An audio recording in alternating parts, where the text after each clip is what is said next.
Good afternoon, good morning, good evening, everybody. Welcome to this webinar of Think, talking about the future of Gaza and international law. So thank you, Sylvia, for kicking off the meeting. Do we have everybody in? Are we waiting for some more still? Some people are still coming in. We have more than 65 people joining us this afternoon, this morning, wherever you are. So welcome, everybody. I see we've lost Steve's camera, but I'm sure he will be back very soon. Yes, and if not, then I will exit and rejoin momentarily. I'm having a bit of a computer issue right now. I apologize for that, everyone. No problem. All is well. So I believe we can start, Andrew. Super. Thank you, Sylvia. Well, we're going to kick off this session, and we've got a lot to talk about.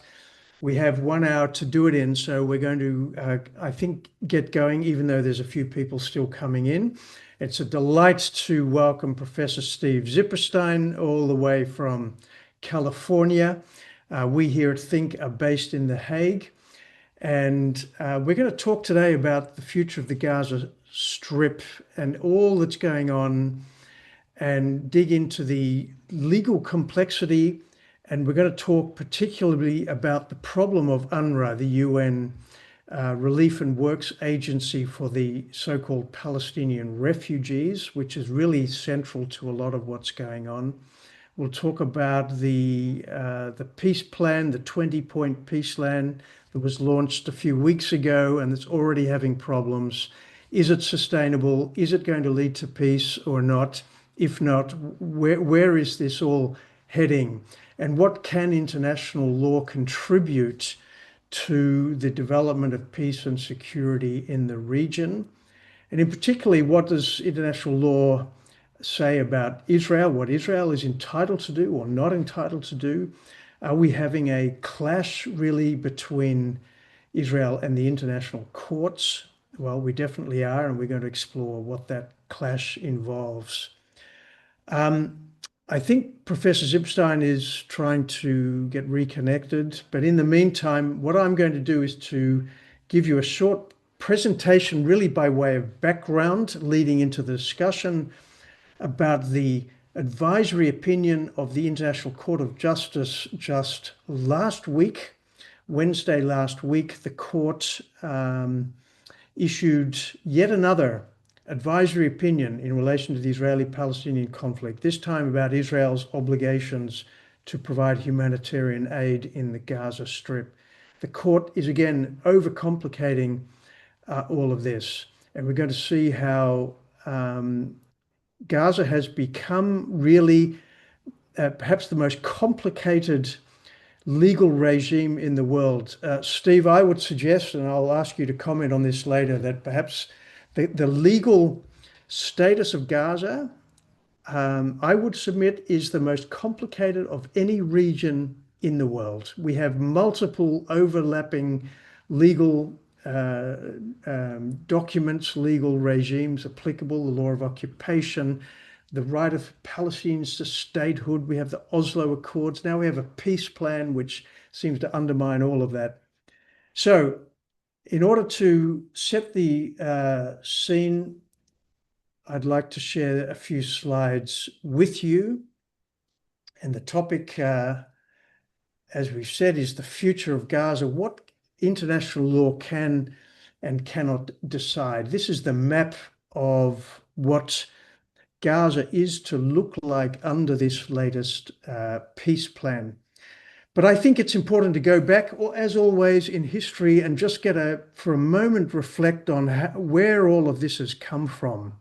How is it that the Gaza Strip, this tiny little stretch of land between Israel and Egypt, has become the center of so much attention? What is this conflict all about? Well, let's go back to the mandate for Palestine.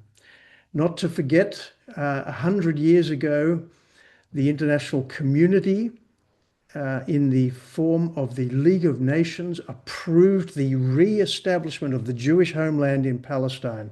This is what it looked like. The mandate for Palestine. The British had responsibility for making sure that this would happen.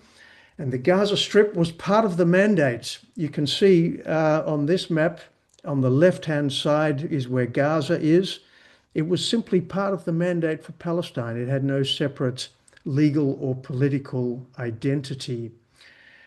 And the Jewish homeland was to be located in this mandate territory. Well, already Transjordan was separated off by Churchill, given to the Arabs. It became an Arab-Palestinian state. It has become the kingdom of Jordan under the rule of a Hashemite king ruling over Palestinian Arabs. And Western Palestine was left for the re-establishment of the Jewish homeland. At the end of the mandate, on the 15th of May 1948, Israel had been established, and immediately the Arabs attacked the newly created state of Israel. And we could submit that the problems in Gaza originated with this illegal, highly hostile, aggressive war by the Arabs to destroy the new state of Israel.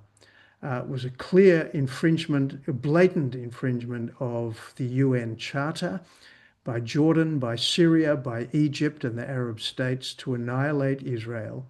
And the result was the Palestinian refugees, not a very good map, I'm sorry, but just to give an indication, around 700,000 to 800,000 Arab Palestinians fled the territory that has become Israel. They're all called refugees, but many of them were not refugees. They fled because they were forced or called to leave by their own Arab leadership. Some inevitably fled because of hostilities, even Israeli aggression, that's for sure. But they've all been given the title of refugees, and they have a unique status under UN system. For almost 20 years, Gaza was occupied by Egypt, and the West Bank, as it became known, were occupied by Jordan and half of Jerusalem as well.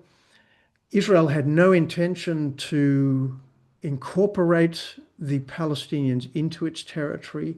It never tried to annex Gaza. It kept the Palestinians in this kind of enclave in refugee camps in the Gaza Strip. Jordan, on the other hand, purported to annex the West Bank into Jordan. That's another story of its own. So here we have the beginning of the problems in Gaza. Of course, a couple of 100,000 Palestinian refugees ended up in the Gaza Strip, and they were brought under the regime of UNRWA. You'll be familiar with this acronym, the UN Relief and Works Agency, as it was called, established in 1949. And it was established to provide humanitarian care to the so-called Palestinian refugees. And they set up camps in the West Bank, Gaza Strip, and also Jordan, Lebanon, and Syria, where they still maintain these Palestinian refugee camps. UNRWA is at the core of this conflict. UNRWA has become not just a humanitarian aid organization, but it has become a political organization, a massive one, where massive amounts of money are poured into it by the West to retain and keep this myth of Palestinian refugee status and the promise of return, the so-called right of return to Israel. So when we saw Hamas invading Israel on the 7th of October 2 years ago, Hamas and Palestinian Islamic Jihad and all the other groups, they claim this right of return. They are reclaiming Palestine. They are reclaiming their right to have their own state, not in the occupied territories, but in Israel. This is a claim to overrule, to destroy the state of Israel and to invade it with Palestinians.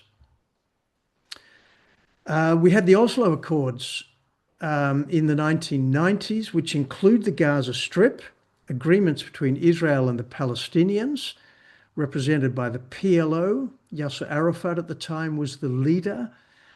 And in those agreements, Israel agreed to gradually withdraw from occupied territory, subject to many, many conditions. Palestinian Authority was established, and the occupied territories were divided into areas A, B, and C. The Gaza Strip, as you can see, was to be wholly administered by the Palestinians under the rule of the Palestinian Authority, led by Fatah in Ramallah. This is back in 1993, 1994, 1995. And 10 years later, Israel withdrew fully from the Gaza Strip, completely. Both military and civilians were all out of Gaza in 2005. And Hamas took over the Gaza Strip in 2007, if I'm not mistaken. And of course, Hamas is having a civil war with Fatah. They're enemies, bitter enemies of each other. So Gaza is not under the control of the Palestinian Authority. The Mahmoud Abbas in Ramallah has nothing at all to say about the Gaza Strip. He's been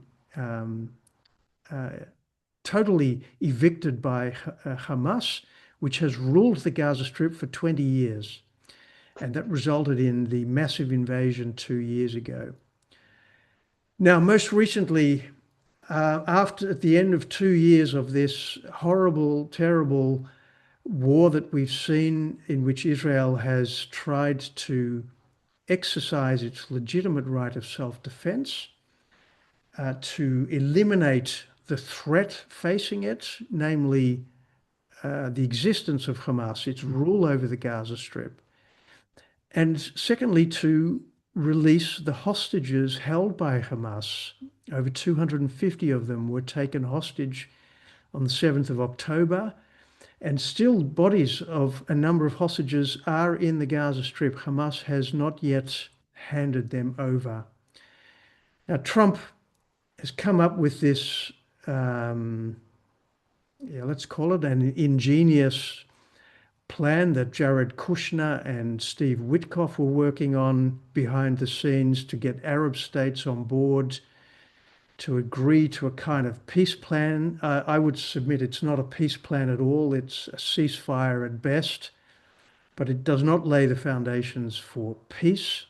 It involves the demilitarization of Hamas.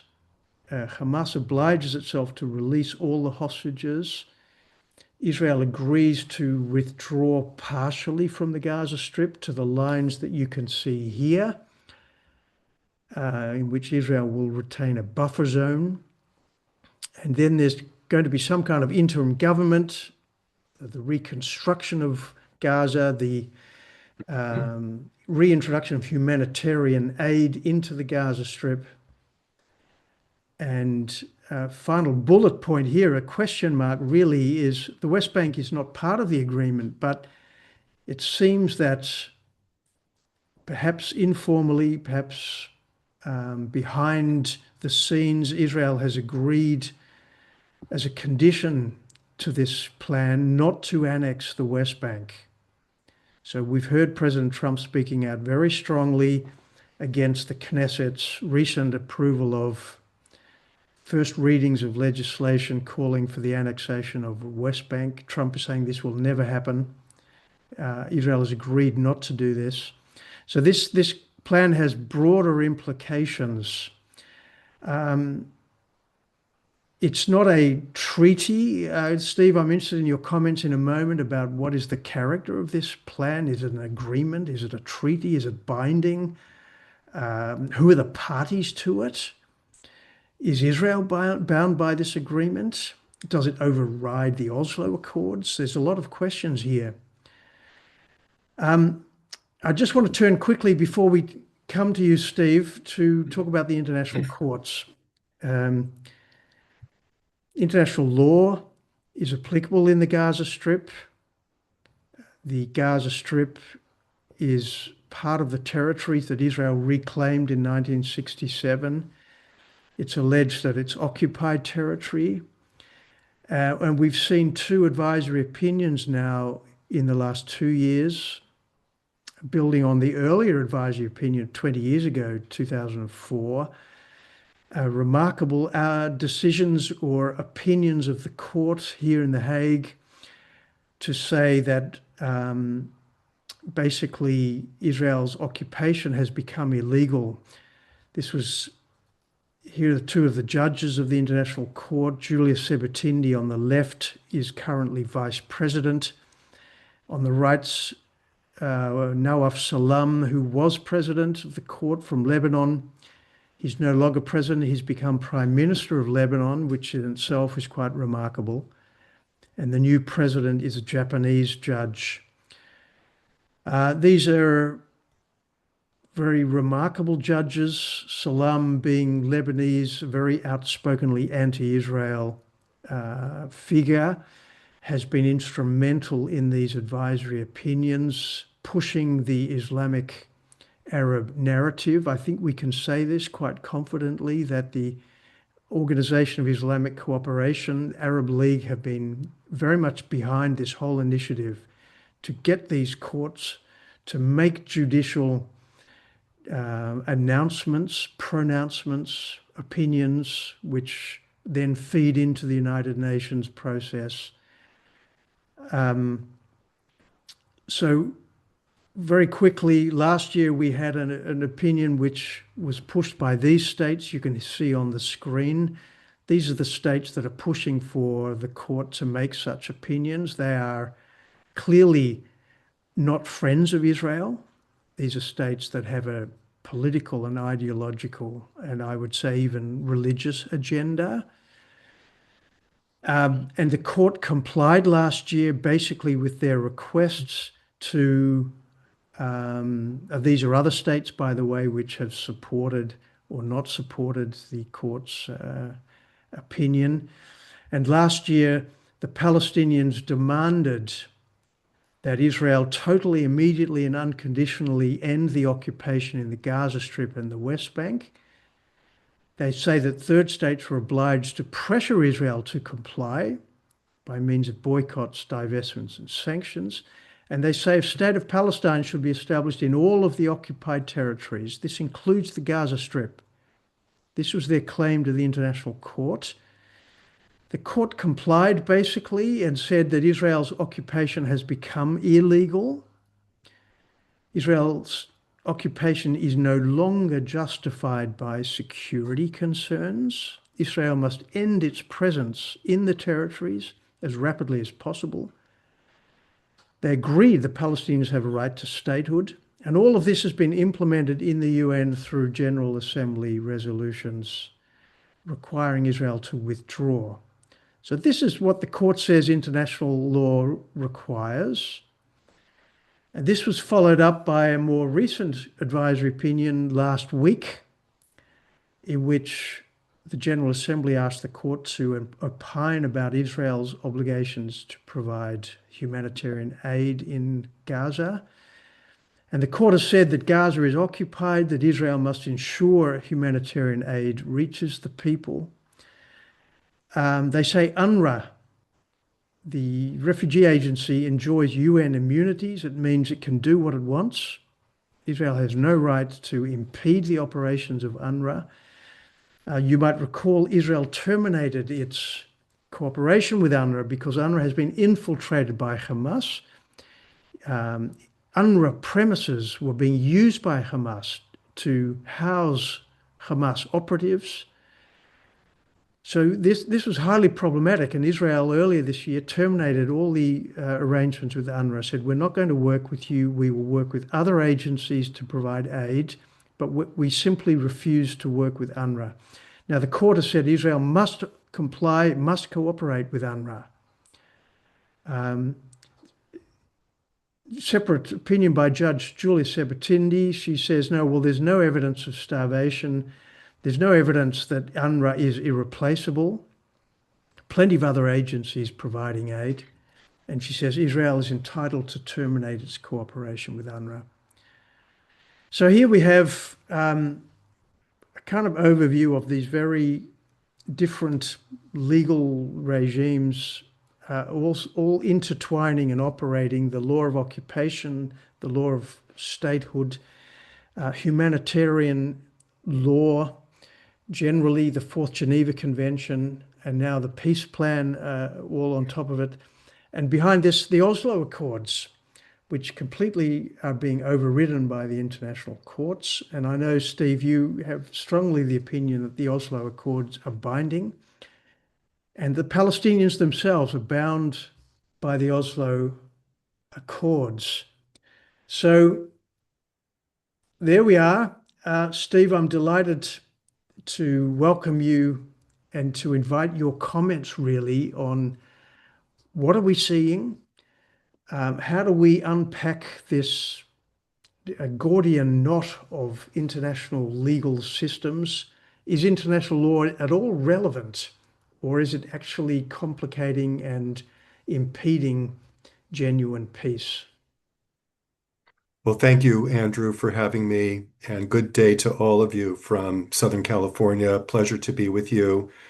The historical background that Andrew provided was really magnificent, but as I listened to it, the one word that kept coming to my mind is complexity.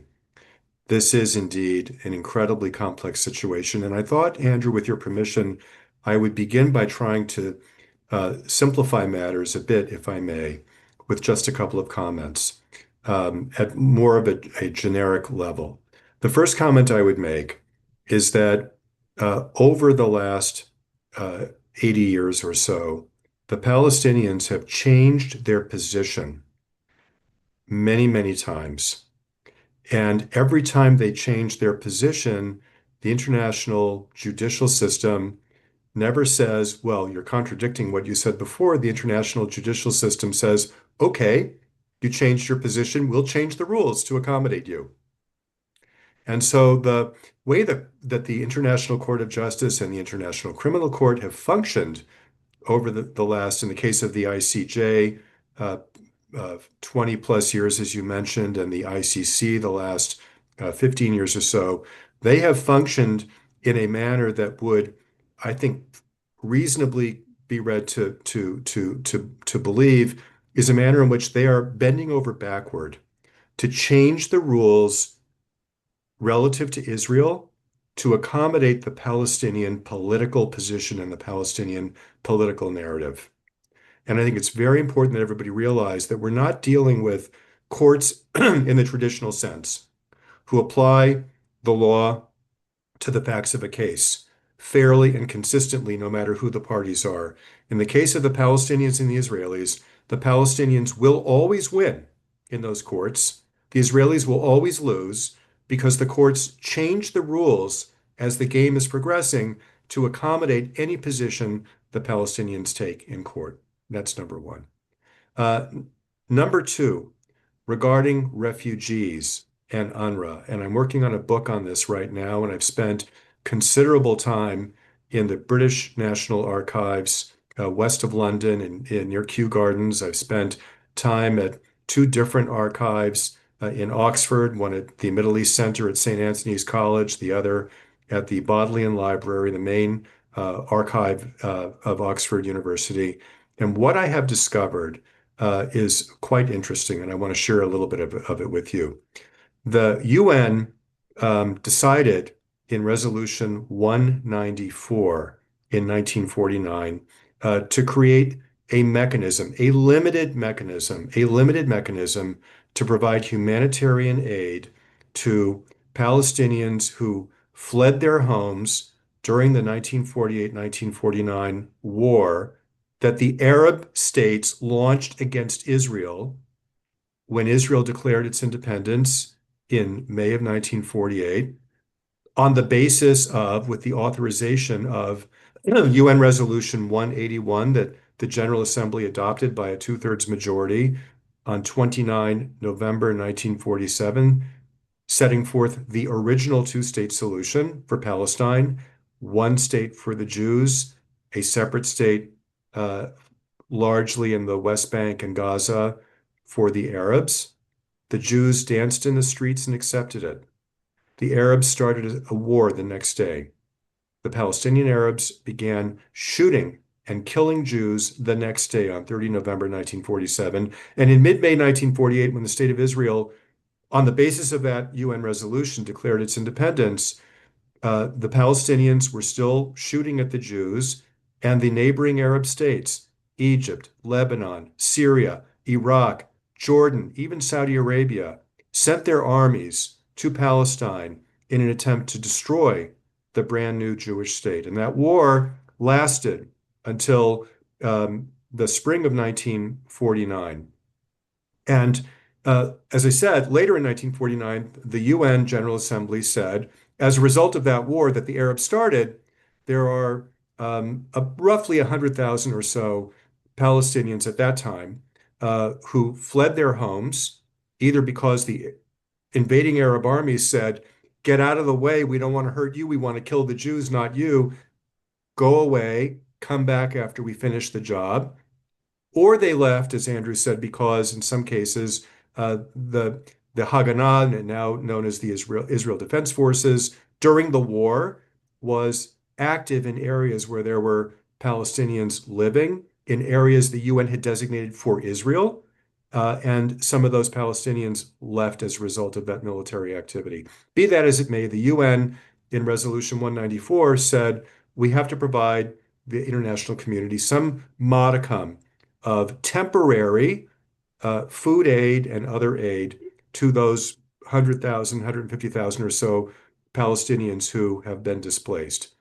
The resolution, Resolution 194, set forth a very important definition of who is a refugee. The resolution defined a Palestinian refugee as someone who was alive in the year 1948, who left their home in the year 1948, and who desires to return to their home on the condition that they live in peace side by side with their new Israeli neighbors. That was the definition at the time that the UNRWA organization was created. And if you trace the evolution of UNRWA in the 1950s and the early 1960s, at a certain point, 1952, 1953, the archival files reveal that both the British government, primarily the British government, but some of the other parties that were active in the UN at the time, the Americans, the French, were very concerned that those Palestinians who fled their homes could be compromised by the Soviet Union and become, if you will, a forward force of the Soviet Union to cause trouble in the Middle East, not so much for Israel, but to cause trouble for Jordan, for example, which was a strong ally of the UK in the 1950s. And so the UN decided, even though UNRWA was only supposed to last at the beginning for a couple of years, as I said, very temporary, short term, the UN began to extend UNRWA's life on a yearly basis or a two-year basis beginning in the 1950s. And we come to the very important year of 1964, when the PLO, you saw a picture of Yasser Arafat. He actually wasn't the founder. The original founder was a person named Ahmad Shukeri, who called a conference together in East Jerusalem under Jordanian occupation in 1964, late May 1964. The original PLO founding conference was held, and the delegates voted to approve the original PLO charter. And that charter says that the state of Israel should be destroyed, as Andrew mentioned. And every delegate there had to take an oath to the charter to destroy the state of Israel. The charter also said, very interestingly, in Article 24, that the Palestine Liberation Organization claims no sovereignty whatsoever in the West Bank and no sovereignty whatsoever in Gaza. And you might be thinking, well, wait a minute, isn't the West Bank and Gaza where the Palestinians want to have their state? Today, that's where they want their state. As I said, their position has shifted over the years. But back in 1948, when the Palestinians, December 1948, pledged their loyalty in the West Bank to the King of Jordan, King Abdullah I, And when Egypt occupied Gaza, the Palestinians didn't ask for statehood in the West Bank and Gaza. And in the 18 years between 1949 and 1967, when Jordan occupied the West Bank and Egypt occupied Gaza, not once during those 18 years, I repeat, not once did the Palestinians ever say to Jordan and Egypt, you occupy the West Bank and Gaza, you have the complete power to confer statehood, to create a state of Palestine in the West Bank and Gaza. Let's do it. They never asked for that. Never, ever, ever. And the United Nations during those years never once demanded of Jordan and Egypt to create a state of Palestine. Instead, what the Palestinians wanted during those years was not a state of their own in the West Bank and Gaza. They wanted to destroy Israel. And that's what they voted at the original PLO conference in May of 1964. And I found a very interesting document, Andrew, in the files of the former chief legal officer of UNRWA. He left his papers before he died, he left his papers to Oxford University. And I found a memorandum that the chief legal officer of UNRWA wrote in early June 1964 to his boss, the chief lawyer for the entire United Nations in New York City. And the memorandum said, as you may know, a couple of weeks ago, the PLO had its founding conference. Everybody there was sworn to take an oath to destroy the state of Israel. I just found out, the chief legal officer wrote, that a couple of dozen of UNRWA employees attended that conference and took the oath to destroy the state of Israel. What should we do? Israel is a UN member state. We're a UN agency. Now our employees have shown up at a conference and taken an oath to destroy Israel. And the chief lawyer at the UN in New York took no action whatsoever. And so this is the first time that we see UNRWA employees acting in a way that completely disregards their obligation to maintain neutrality, to uphold the highest principles of the UN, including the rights of the member states of the UN to be free from aggression. But in the case of Israel, the UN made an exception. No problem that our employees from UNRWA took an oath to destroy Israel.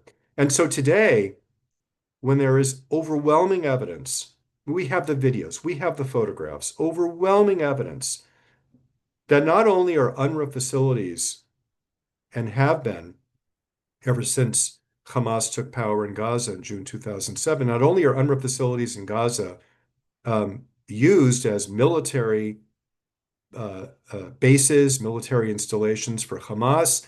Hamas fires missiles and rockets from UNRWA schools and facilities in Israel. They've been doing it for years. We know that a Hamas data center was located directly underneath an UNRWA facility in Gaza. Not only that, but we also know, incontrovertibly, overwhelmingly, that UNRWA employees took part in the October 7th massacres. We know that. There's no dispute whatsoever. And so how has the UN reacted? Basically the same way they reacted in 1964. No problem. It's a tiny number of UNRWA employees. It does not represent UNRWA as a whole. It doesn't compromise UNRWA's integrity or independence. And of course, that overlooks all of the militarization of UNRWA facilities in Gaza over the years. It overlooks the fact that UNRWA textbooks in UNRWA schools in Gaza, where Palestinian children go to school, those textbooks are filled with the most vile, horrific portrayals of Jews, teaching children to grow up imbued with anti-Semitism and hatred for Israel and hatred for the Jewish people. This is why we saw one of the terrorists. If any of you saw the terrible 47-minute video, one of the terrorists calling his mother and father from southern Israel on October the 7th, gleefully telling his parents that he had just killed 11 Jews. This is a young man that grew up in the UNRWA education system in Gaza. And so UNRWA, I would argue, during the 18 years or so, or call it 16 years after Hamas took over Gaza, leading up to October 7, 2023, UNRWA behaved in a way that utterly disqualified itself, that shamed the United Nations. UNRWA acted in a way that, as I said, rendered it incapable of exercising the neutrality and the fairness required of any UN agency supposedly there to care for the refugees. And now let me finish, Andrew, with one last point about the refugees. As I said, the original notion of the UN was a short-term temporary agency to care for refugees. The agency's life was extended year over year in the 1950s because of a fear of communism. How did we get to where we are today? Almost 80 years later, 78 years later, where the grandchildren and great-grandchildren of people that left their homes in 1948 are still considered to be refugees. How? Why? Well, after the Six-Day War, when Israel replaced Jordan as the occupant in the West Bank and replaced Egypt as the occupant in Gaza, the UN suddenly became very, very focused on the so-called plight of the Palestinian refugees. The UN never asked the surrounding Arab countries, Lebanon, Syria, and Jordan, to grant citizenship to those so-called refugees. Instead, the UN created a system that is unique in the entire world, whereby it deemed the descendants of people who left their homes in 1948 to be refugees. We now have almost 10 million people in the world who are deemed to be Palestinian refugees on an intergenerational basis. You are born and you can inherit refugee status from your parents and grandparents. This is the only refugee population in the world who now are deemed by the UN by right of birth, by birthright, to be deemed refugees. This is really fascinating from a legal and a political perspective. From a moral perspective, from an ethical perspective, I would argue it's completely absurd. Many times more Jews who were living in North Africa and the Arab world fled their homes, came to Israel where they were welcomed as citizens. They've never argued that they have a right to return to Baghdad or to Tunis or to Algiers or to Morocco where they were thrown out, or to Alexandria, Egypt, from where they were thrown out. Israel accepted them, absorbed them. Their children, their grandchildren, their great-great-grandchildren are Israeli.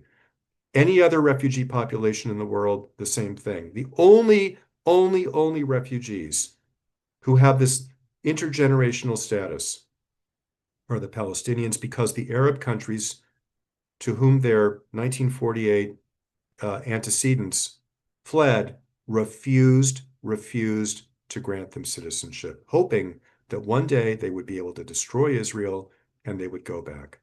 And so because of that, we have this very, very muddled and complex legal structure, which led the International Court of Justice, as you said earlier this month, last week, to write this very absurd opinion, ignoring all the history we talked about, ignoring UNRWA's collusion with Hamas, and taking the position that despite all that, in the middle of a war that Hamas started on October the 7th, Israel must continue to allow UNRWA to do Hamas's dirty work in Gaza. So sorry for the long answer, but that's just a bit of the iceberg at the top. Thanks, Steve. Appreciated that. It's very, very clear. So how is it that the court can reach this? We have an independent court in The Hague, 15 judges trained to apply the rule of law. Surely they should see through all of this. How is it that they're not? Because the court, as I understand it, said, well, there's insufficient evidence. Israel has presented insufficient evidence that UNRWA's independence and integrity have been compromised.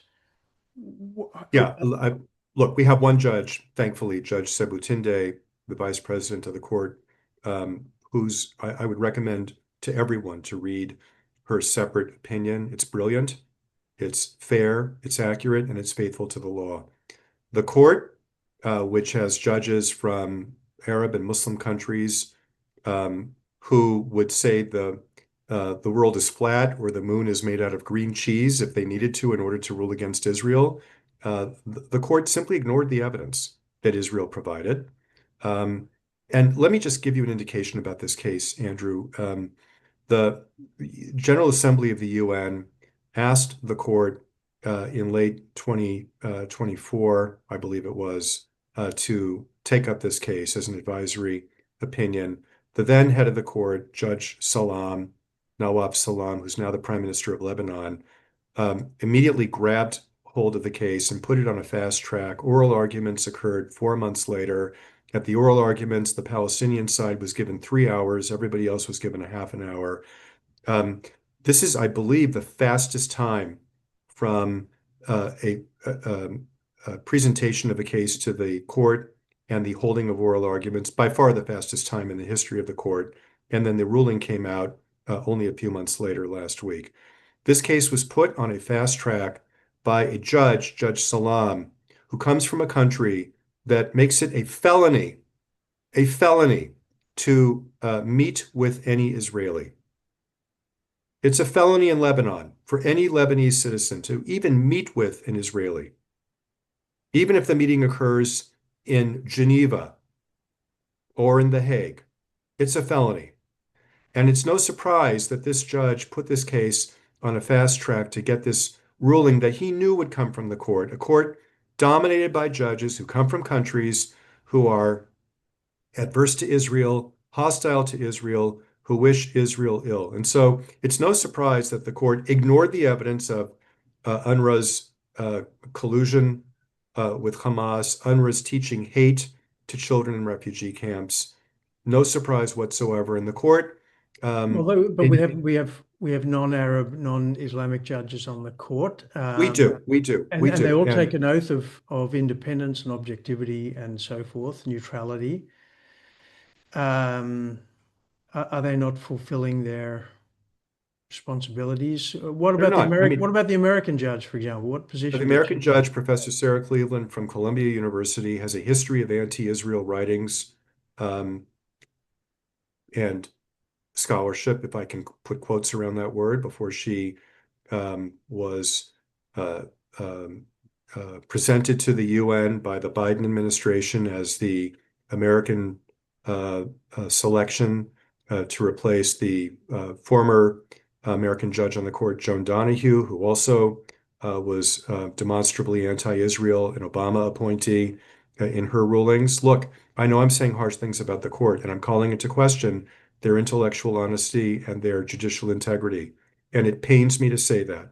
It pains me to say that. But if you read the opinion of the court engages in what I would call very artful legal gymnastics in order to build a case against Israel that begins with the ridiculous notion that Israel was, even after its full and complete withdrawal from the Gaza Strip in September 2005, even after that, Israel was in effective control of Gaza. Israel was an occupant of Gaza, and that occupation, of course, was redoubled after Israel responded to the October 7 horrors by sending initially aircraft and then the IDF into Gaza. And what the court ignores completely are Israel's absolute legal rights to defend itself against an armed invasion under Article 51 of the UN Charter, the right to self-defense. The court completely ignores that. The court completely ignores that in the entire history of human warfare, and I would challenge anyone to give me another example. In the entire history of human warfare, no army has gone to the lengths that the Israeli army has gone to warn the civilian population through text messages by dropping flyers of impending strikes.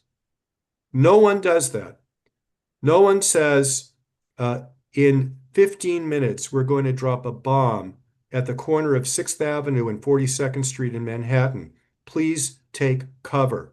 Get out of harm's way. We don't want to hurt you. And the Israelis do that routinely. No other military in the history of warfare does that. No other military in the history of warfare has sent food and other humanitarian aid into the territory of the enemy, the way Israel has done since October 7, 2023 in Gaza. Yes, Israel cut off the flow of aid briefly for about a 6-week period earlier this year, but that was at a time when Hamas's warehouses were bursting at the seams with food aid that Hamas had been hoarding and selling to the local population at exorbitantly high prices. And finally, Andrew, no other military in human history, in the middle of a war, has facilitated the administration of polio vaccinations to 25%, in this case, 500,000 Gazans, which Israel did in August of 2024, pausing fighting to allow a mass campaign of polio vaccines. The court ignores all that. The court also ignores the fact that after Hamas violently overthrew the Palestinian Authority in June 2007 and took complete 100% control of Gaza, the court ignores the fact that during those years, Hamas became the single most heavily armed military force in the world on a per capita basis. More missiles and rockets per capita than any other territory in the world. More guns, more rocket-propelled grenade launchers, more anti-tank missiles per capita than any other military in the world. More bullets, millions of bullets in Gaza. And my question is very simple to the International Court of Justice. Where did all that military hardware come from? How did it all get there? I think a lot of this evidence and arguments were made by Israel, but the court seems to reject it. As I read it, they treat everything that Israel says with the highest degree of skepticism. They even allude to Israel making submissions in bad faith. Israel is seen as a bad faith actor, and everything that the UN says is treated as the truth. Without question, the court goes to no effort whatsoever to critically review the veracity of UN data. It doesn't question the veracity of UN legal arguments. And the only people who stand up to support Israel, as every now and then the United States will make submissions. So there's this kind of imbalance, isn't there? And the court, in these advisory opinions, it quite openly says, well, we don't have the mandate to go around the information provided by the UN. We simply rely on it. So at the core of it, I think, is the UN system, isn't it? Yeah, the court is just a symptom of a deeper problem. Now, the international. Let me just make one point. The ICJ, the court, is an arm of the UN. Yeah. UNRWA is an arm of the UN. Yeah. How can the court possibly be neutral and behave in an appropriate manner? And what we have here, as you just described, Andrew, is the bizarre situation where the accused has the burden to prove they didn't do anything wrong, and the accuser has no burden whatsoever. All right. Now, listen, we've got just a couple of minutes. I want to turn to the peace deal. I know you're skeptical about this deal. I'd like to just get a better understanding. Why do you think that this peace deal is not going to last? What are the problems? If we just spend 5 minutes on that, and then we'll just open up to some Q&A, if that's okay. What is this deal? I mean, are we talking about a serious, Israel has agreements with Egypt and with Jordan. These are peace treaties. Now, Trump is coming along saying, I have, now created peace in the Middle East. Has he? No. This was basically a mediation document that resulted in a swap of the 20 living Israeli hostages, the last living hostages in Gaza, for a ceasefire. as well as the remains of the other hostages who Hamas murdered in captivity. This is basically what happened. It was a mediation brokered by the United States of America.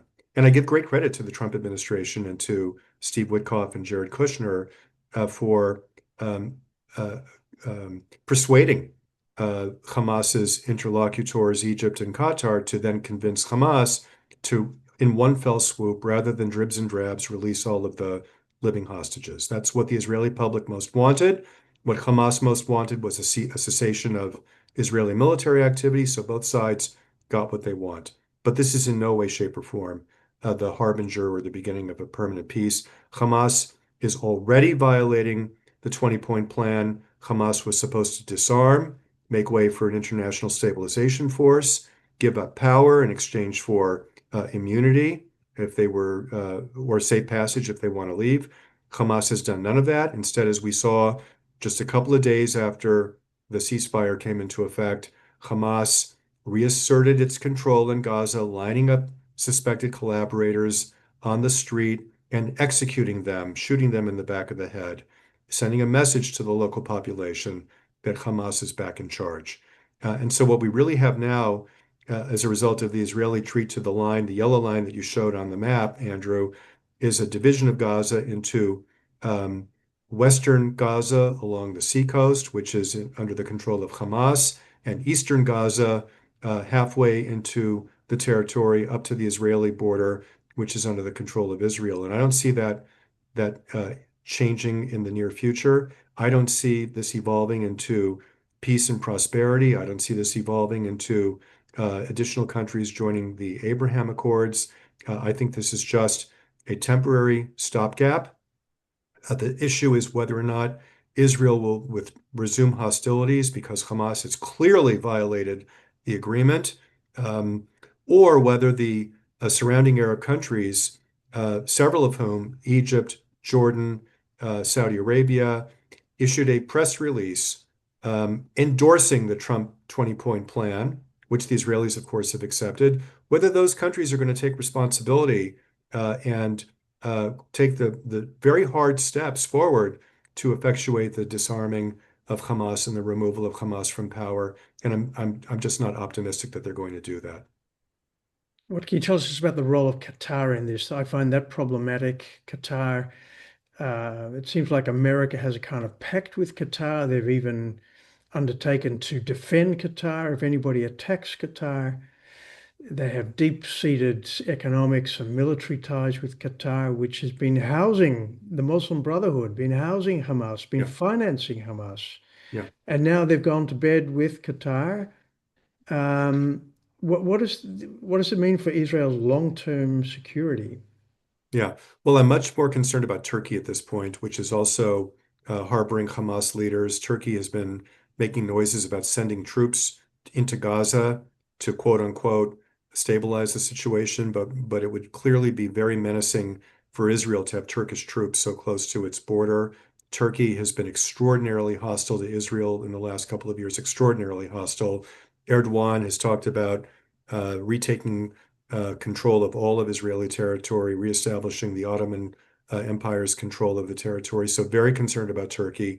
Qatar is not a military threat to Israel, but a financial threat through its funding of Hamas and through its efforts, by the way, to curry favor with President Trump, giving a $400 million Boeing 747. You may have seen that the president landed at the Al Udeid Air Base, the American Air Base in Doha, on his way to Asia last week. The emir and the prime minister met with the president inside Air Force One in the little conference room on the airplane. There's a photograph of that. Unprecedented in American history post-World War II for a leader to come on to Air Force One of a foreign country and meet the president. So there is a great deal of affinity that the president of the United States has personally for Erdogan, who he admires, and for the Qataris. He admires Erdogan because of his machismo and admires the Qataris for their wealth.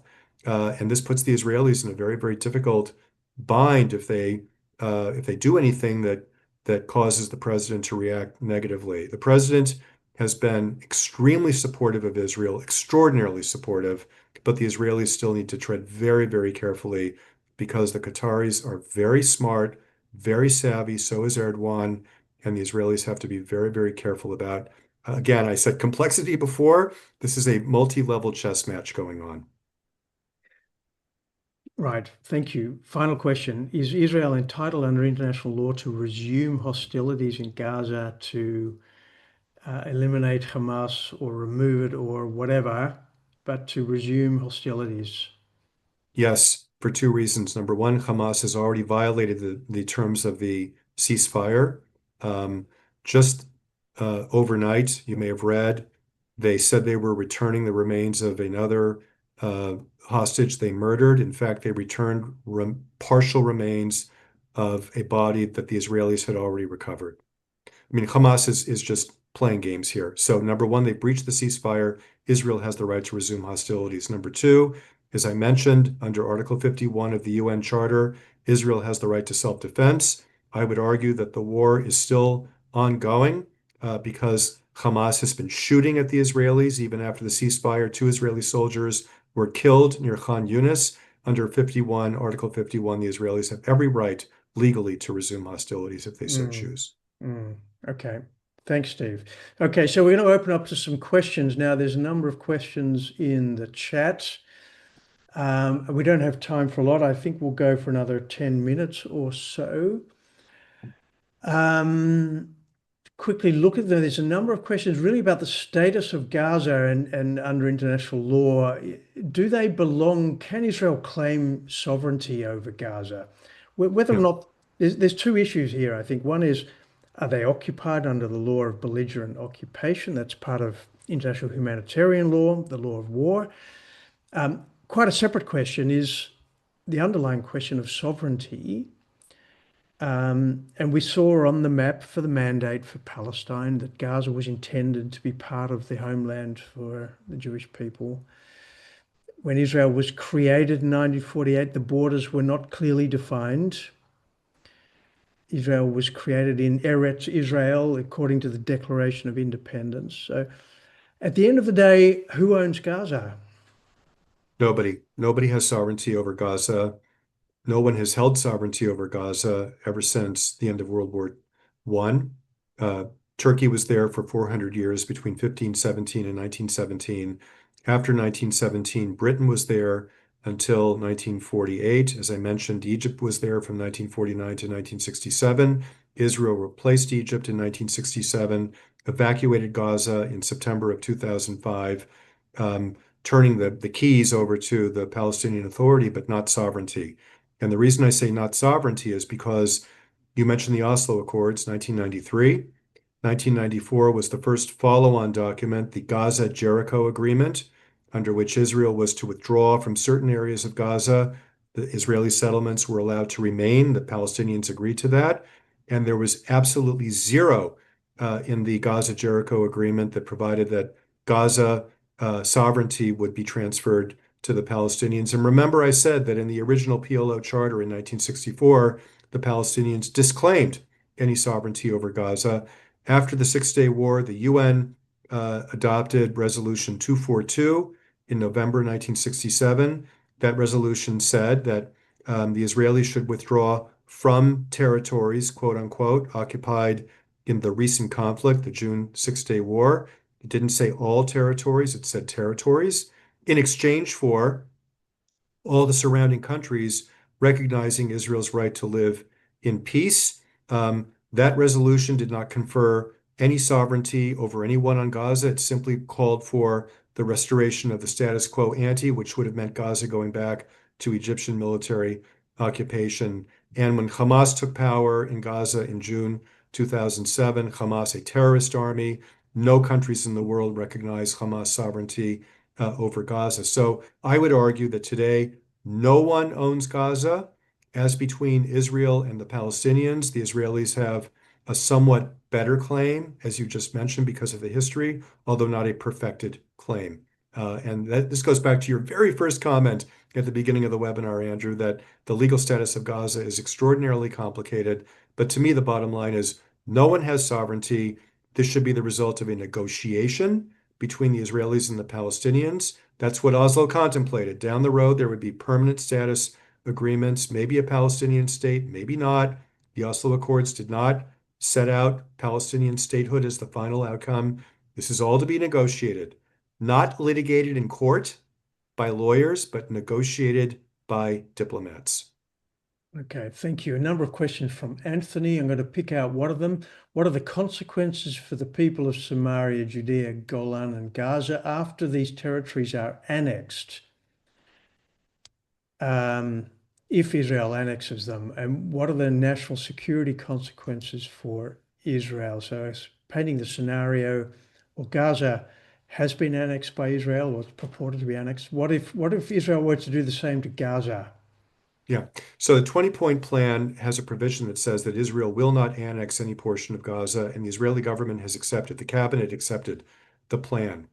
Put that aside from the West Bank, where the Knesset, as you already mentioned, is in the early stages of legislation that would purport to annex the West Bank. Gaza, Israel has now formally accepted the notion that it will not annex Gaza at all. And there are no Israeli settlers, of course, in Gaza. No, Israel has no desire to rule Gaza. A couple of the ministers in the government have mentioned it, but the government is now formally accepted no annexation.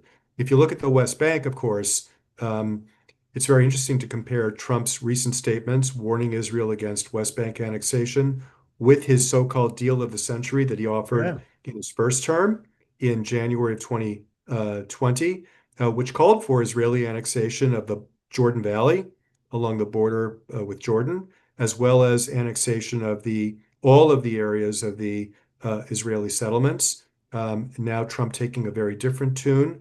And I think that the Trump administration would certainly be amenable to a peace deal along the lines of the Ehud Olmert, Mahmoud Abbas 2008 plan, whereby Israel would retain the settlements that ring Jerusalem, Ma'ale Adumim, and others, where the vast majority of the settlers live, about 82%. The remaining 18% of the settlers in other settlements in the West Bank and Area C would presumably have to be repatriated back to Israel. Same thing that happened in the Gaza settlements when Israel withdrew in September of 2005. Those settlers were repatriated back to Israel. I don't, at this point, though, see this as anything anywhere close to the horizon. Certainly not before the next Israeli elections in October of 2026, 1 year from now. Thank you. Can you elaborate on both the charters of Hamas and Hezbollah regarding the Arab intentions to eradicate Jews and take all of Israeli territory? Yeah, so both terrorist organizations, both sworn to Israel's destruction. By the way, I want to say, Andrew, that I don't think Hamas has in any way been deterred by the military conflict of the last 2 years. Hamas is reasserting control over Gaza. The pipeline, the smuggling pipeline, is allowing Hamas to resupply itself. Hamas is using the bulldozers that were sent in supposedly to look for the bodies of murdered Israelis to begin reestablishing its tunnel network. And Hamas, you can say, achieved enormous success in this conflict. They achieved enormous success. They showed that they could invade southern Israel. They murdered 1,200 people. They took 251 hostages. They occupied the town of Sderot for almost 2 days. They learned a lot from this endeavor, and they succeeded in isolating Israel internationally. They succeeded in inflicting severe damage, catastrophic damage on Israel's global reputation. They succeeded in getting the International Court of Justice to back them. This is disgusting. And what I'm really worried about, Andrew, is that the next time Hamas does this, and after Hezbollah rearms, and after the Iranians rearm, they're not going to do what happened on October the 7th. They're going to coordinate more carefully, and they will launch everything all at once and try to overwhelm Israel's aerial defenses. This is not over. This is not done. And I hate to be pessimistic for your wonderful audience, but I think we all need to be realistic that that the next time this happens, it could be far worse for Israel. Okay, thank you. Okay, a couple more questions. In 1964, the Arabs started calling themselves Palestinians. So you cannot call them Palestinians before that year. Call them just Arabs. Why don't we just call them Arabs? Yeah. So I would argue that actually the Arabs began calling themselves Palestinians a little bit earlier, in the late 1950s, but I won't quibble over the dates. You're exactly right. And in fact, my research has shown, and others, not just me, but not too many of us, have shown that in the 1920s, 1930s, and up until the mid 1940s, Palestinian lawyers in legal proceedings in the Palestine courts, British occupied Palestine at the time, Palestinian lawyers, Palestinian witnesses who testified, and Palestinian authors all uniformly, without exception, took the position that there was no such place as Palestine. There was no such thing as a Palestinian. Palestine was part of southern Syria. Why did they argue that at that time? And remember, I said they've changed their position. Now they say there is a Palestine. But why did they say 80, 90 years ago that there was no Palestine? Because they objected to that Palestine mandate that you mentioned, Andrew, that the League of Nations adopted Mm, on 24 July 1922, that promised a homeland, a national home for the Jewish people in Palestine. mm, And so if there's no Palestine, then there can be no national home for the Jewish people in a place that doesn't exist. So mm. for decades, their position was, we're Syrian, we're part of Syria. Yeah. It was only really in the late 1950s that they began to argue that there should be a Palestine entity. And then as we come to 1964, it was Palestine is the state of Israel, not the West Bank and Gaza. The West Bank belongs to Jordan, Gaza belongs to Egypt. That was the official position of the PLO until the 1970s. So Mm. your audience member who asked the question, excellent question, very perceptive. Is UNRWA implicated in war crimes? Can UNRWA be held liable for war crimes? That's a good question. I believe there are cases in the United States in which UNRWA is being sued. I don't know if it's for war crimes, but certainly it's being sued for legal liability in some sense. What's the status of UNRWA, and can it be somehow prosecuted? Yeah, so very complicated questions in the American system. We have a statute called the Foreign Sovereign Immunities Act, which makes it very, very difficult to sue a foreign country or the UN or a UN agency in the United States. Sovereign entities are immune from suit in the United States. There are a couple of cases that are progressing slowly through the courts against individual UNRWA employees, but they are also asserting the defense of immunity. Putting that aside, clearly UNRWA has directly committed crimes of war, again, violations of international humanitarian law, as well as international human rights law, by virtue of its complicity, its active complicity, its knowing complicity, its passive complicity, allowing its facilities to be used by Hamas. And I would argue that because of that, UNRWA ought to be stripped of its immunity and held to answer before the ICJ. But we all know the ICJ will do nothing, zero, as they just proved last week. This is why we're living in a time of great contradiction, Mm, perversion of justice, inversion of justice, and for those of us who wish for a better outcome, it's going to take a long time, if ever, for mm. true justice to be delivered to those who deserve it. We probably will have to rely on the Almighty for that, Andrew. Thank you, Steve. So there's a bunch of questions around this idea of annexation, sovereignty over the territories. We don't have time to deal with them all. I'll just summarize them in one question. Is the French-Saudi peace plan initiative for the two-state solution? You remember the French and the Saudis were pushing that, a conference in New York. They claimed a number of states were recognizing Palestine, including in the Gaza Strip. Australia, Canada amongst them. is this dead? Is this gone off the table? Yeah. So the push now among those urging Palestinian statehood is to take the Trump 20-point plan, which only talks about putting the Palestinians on a pathway toward their aspiration, but it says nothing about guaranteeing a Palestinian state. The proponents of Palestinian statehood want to combine the 20-point plan with the so-called New York Declaration, and are taking the position that it's now sort of the legal consensus among everybody in the world that there should be a Palestinian state. By the way, another example of how Hamas has won the war. Before October 7th, 2023, Canada, Australia, Britain, France were not close to recognizing a Palestinian state, and now they've all done it. And they say, no, no, no, we're not rewarding Hamas. We're not. Yes, you are. You are rewarding Hamas. Let's just be honest. Let's be intellectually honest here. This is another example why I say that Hamas will do this again. Look at everything they've achieved. They will do this again. They're not deterred whatsoever. And so, yes, there is a view that there is momentum behind the push for Palestinian statehood.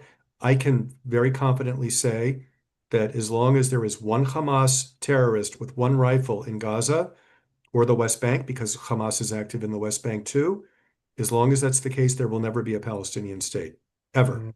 The Palestinians will only have a state when they decide that demilitarization, de-Hamasization are conditions that they're willing to accept.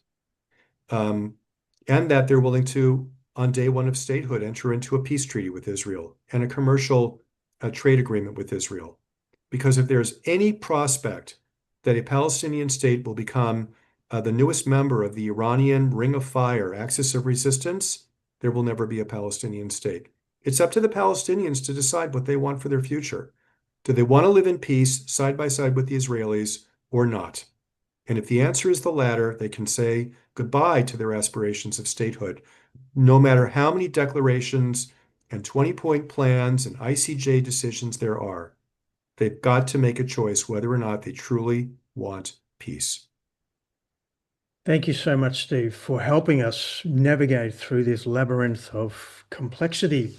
There's a lot of questions here. We're taking a note. Sorry for those of you whose questions we've not been able to answer. We're going to follow up this webinar with many more, digging into lots of these issues. As Steve has said, we have not yet achieved peace in the Middle East. There's a lot more to be said. There's a lot more that's going to happen.